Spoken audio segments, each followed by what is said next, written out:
5 సంతకాల సంబరం. ఏపీలో తొలి రోజునే 5 కీలక హామీల అమలు. సీఎంగా బాధ్యతలు స్వీకరించిన చంద్రబాబు మెగా డిఎస్సీ పైన తొలి సంతకం. 16,347 టీచర్ పోస్టుల భర్తీకి నిర్ణయం. ల్యాండ్ టైటిల్ రద్దుపై రెండో సంతకం. పేదల పింఛన్ 4,000పై మూడోది. 4వ సంతకం. స్కిల్ సెన్సెస్ పై, అన్నా క్యాంటీన్ల పునరుద్ధరణపై 5వది అంటూ దాదాపు 5 హామీల పైన నిన్న కీలకమైనటువంటి సంతకం చేయడం జరిగింది. దానిలో కీలకంగా మూడో పాయింట్ ఏంటంటే పేదల పింఛన్ 4,000 పైన అని చెప్పేసి తొలి సంతకం దానిపైన పెట్టడం కూడా ఈరోజు రేవంత్ రెడ్డికి కొంత ఇబ్బందికరమైన అంశమే. ఇక్కడ వాళ్ళు 4,000 రూపాయలకు కూడా ఇస్తామని చెప్పేసి వాళ్ళ మేనిఫెస్టోలో పెట్టడం జరిగింది.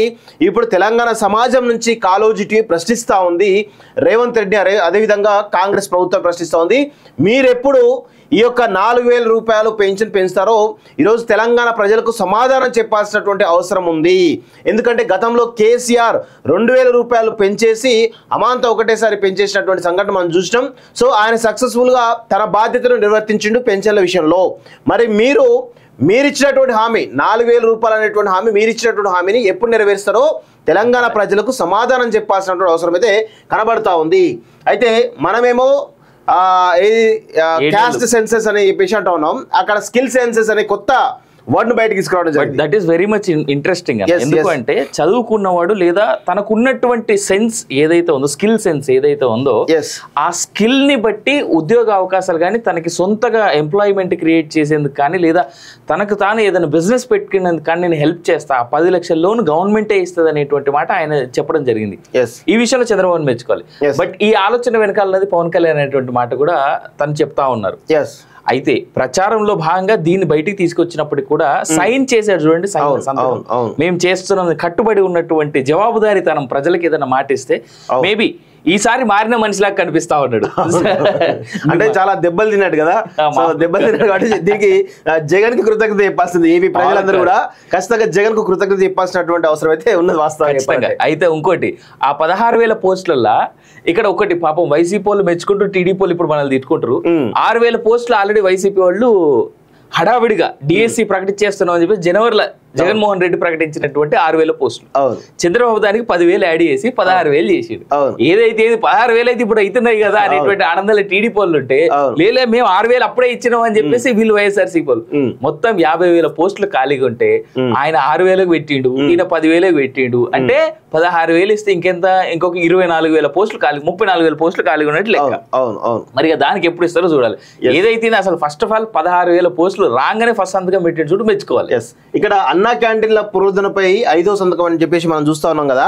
అయితే దీనిపైన కూడా మనం మాట్లాడాల్సిన అవసరం ఉంది. గతంలో మన హైదరాబాద్ సంబంధించినటువంటి దాంట్లో ఈరోజు హరే రామ క్యాంటీన్స్ ఉండే. వాస్తవంగా హరే రామకు సంబంధించిన 5 రూపాయల భోజనం ఉండే, ఇప్పుడు ఎక్కడ కూడా కనబడతలేదు వాస్తవంగా. సో అది మరి ఎందుకు తీసేసిరో అర్థం కాని పరిస్థితి. వాస్తవంగా ఈ హరే రామ క్యాంటీన్స్ అనేవి చాలా మంది పేదవాళ్లకు చాలా కడుపు నింపినటువంటి విషయం వాస్తవం. కానీ ఎందుకో మరి అది ఈ మధ్యలో ఎక్కడ కనబడతలేదు వాస్తవంగా. దీనిపైన ఖచ్చితంగా ఈ రాష్ట్ర ప్రభుత్వం ఫోకస్ పెట్టాల్సిన అవసరం అయితే కనబడుతూ ఉంది. ఇక్కడ ఏపీలో అవే అన్నా క్యాంటీన్లు అంటే మాక్సిమం అలాంటి రిలేటెడ్ ఉంటుంది వాస్తవంగా. సేమ్ 5 రూపాయల భోజనం ఏదో సంథింగ్ ఉండే అవకాశం కనబడతా ఉంది. సో ఇక్కడ కూడా రేవంత్ రెడ్డి గారు ఖచ్చితంగా ఇలాంటివి ఏవైతే ఉన్నాయో పేద ప్రజలకు కడుపు నింపేటువంటి ఒక ప్రయత్నం ఏదైతే గతంలో జరిగిందో దాన్ని పునరుద్ధరించాల్సినటువంటి బాధ్యత ఈరోజు రేవంత్ రెడ్డి పైన. గతంలో కేసీఆర్ కొన్ని రోజులు చేసి వాస్తవంగా 2 సంవత్సరాలు 3 సంవత్సరాలు కంటిన్యూ చేసింది, కానీ తర్వాత ఎక్కడ కూడా కంటిన్యూ కావట్లేదు. సో దాన్ని ఎందుకు కంటిన్యూ కావట్లేదు ఒకసారి రివ్యూ చేసేసి కనుక గతంలో ఆంధ్రప్రదేశ్ సంబంధించినటువంటి ఎవరైతే ఎమ్మెల్యే మంగళగిరి ఎమ్మెల్యే ఉన్నాడో ఆళ్ళ రామకృష్ణ రెడ్డి అక్కడికి వచ్చి తిని దాని క్వాలిటీ చెప్పడం జరిగింది, జానారెడ్డి చెప్పడం జరిగింది.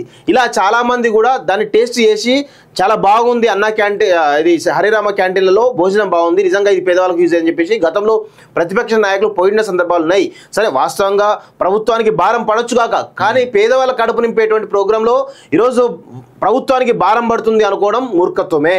దీంట్లో ఇంకో పాయింట్ అన్న, ఆ 5 రూపీ క్యాంటీన్స్ లో ఈ ఇస్కాన్ వాళ్ళ దగ్గర నుంచి కూడా సారీ ఆ హరేరామ ఫౌండేషన్ ఎవరైతే ఉన్నారో వాళ్ళు కూడా వాళ్ళ దగ్గర నుంచి ఎంత కుదిరితే అంత డబ్బులు దీనికి ఇస్తా ఉండే. సో దీంట్లో it's PPE model, public private property లాగా ఆ పార్ట్నర్షిప్ లో జరిగినటువంటి ప్రోగ్రామ్ అది. మరి ఎందుకు ఇప్పుడు అంటే ఎలక్షన్స్ కి ఒక 1 year ముందు నుంచి అనుకుంటా అది మన బీఆర్ఎస్ గవర్నమెంట్ లో ఉన్నప్పటి నుంచే కాస్త వరకు దాని కుంటు పడతా వచ్చింది. ఇప్పుడు దాన్ని రీఎస్టాబ్లిష్ చేసి పేదలందరికీ నిజంగా Hyderabad is a centre where నీకు దేశం నుంచి మొత్తం అన్ని రకాల జనాలు వస్తారు, ఇక్కడ ఉంటారు. అట్లా చాలా మందికి ఆకలి తీర్చేటువంటి లొకేషన్ ఇవాళ అన్నం పెట్టలేకుండా పోతుంది. సో దాన్ని నిజంగా రేవంత్ రెడ్డి ఖచ్చితంగా ఇప్పుడు ఆయన గురువు, ఎంత గురువు కాదన్నా గురువే, ఆయన గురువే సంతకం పెట్టిండు.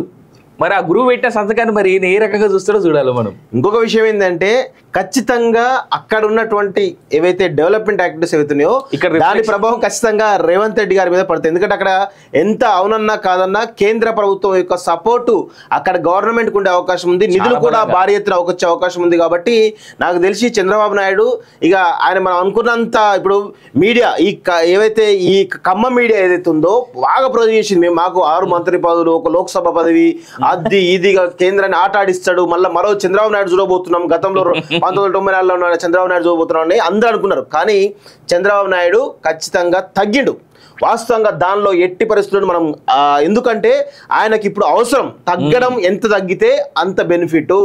అక్కడ వాస్తవం కూడా మోడీ చంద్రబాబు నాయుడు నమ్మేటువంటి పరిస్థితి కనబడతలేదు. వాస్తవం కూడా మొన్న ప్రమాణ స్వీకారం చూసినప్పుడు చాలా క్లియర్గా కనబడ్డది. వాస్తవంగా ఎక్కువగా పవన్ కళ్యాణ్ నే ఎక్కువగా ప్రొజెక్ట్ చేసేటువంటి అవకాశాలు కనబడతా ఉన్నాయి. కాబట్టి ఈవెన్ లోకేష్ కూడా వెళ్ళి పవన్ కళ్యాణ్ యొక్క కాలు మొక్కడం కావచ్చు, ఇవన్నీ చూసినాం మనం. వాస్తవంగా అంటే అలా క్లియర్గా చంద్రబాబు నాయుడు క్లియర్గా అర్థమైపోయింది, నా మద్దతు ఉన్నా లేకున్నా ప్రభుత్వం స్థిరత్వంగానే ఉండే అవకాశం ఉంది. కాబట్టి నేను తగ్గి నాకు మంత్రి పదవులు ఇచ్చినా ఇవ్వకున్నా నాకు ఏపీ ప్రయోజనం కోసం నాకు కావాల్సినటువంటి అవసరాలు, ఏపీకి కావాల్సిన అవసరాలు ఇస్తే సరిపోతుందనే కోణంలో ఈరోజు చంద్రబాబు నాయుడు తగ్గినట్టు మనం అయితే చూస్తూ ఉన్నాం. కానీ ఖమ్మం మీడియా ఏదైతే ఉందో నిజంగా ఇలాంటి అరాచకం వల్లనే జగన్మోహన్ రెడ్డి పెట్టయిపోయిందని అనుకోవచ్చు. వాస్తవం చెప్పాలంటే మీరు ఉన్నది లేనట్టు, లేని ఉన్నట్టు ఈరోజు ప్రజలకు చెప్పడం వల్ల జగన్మోహన్ రెడ్డి చేసిందే కరెక్ట్ అనేది, మీ మీద చేసినటువంటి ఏవైతే అట్రాసిటీస్ ఏవైతున్నాయో అవి కరెక్టే అని చెప్పేసి ఈరోజు ప్రజలు భావిస్తున్నారు. దయచేసి వాస్తవాలు చెప్పేటువంటి ప్రయత్నం చేయండి.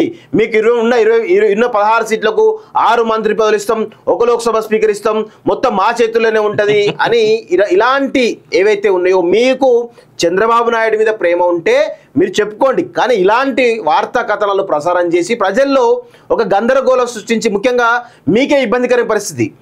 మీరు ఎంత ఈనాడు కానీ ఆంధ్రజ్యోతి కానీ ఎంత ఇబ్బందికర పరిస్థితిలో మీరున్నారో మాకు తెలుసు. చంద్రబాబు నాయుడుతో సహా మీరందరూ ఏ విధంగా ఉన్నారో మేము చూసినాం.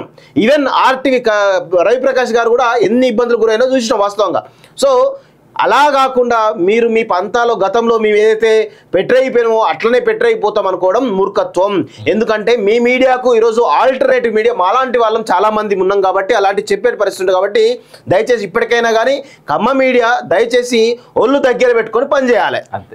వెరీ ట్రూ, ఆ విషయాలు అయితే ఎలాంటి డౌట్ అయితే లేదు. ఎస్.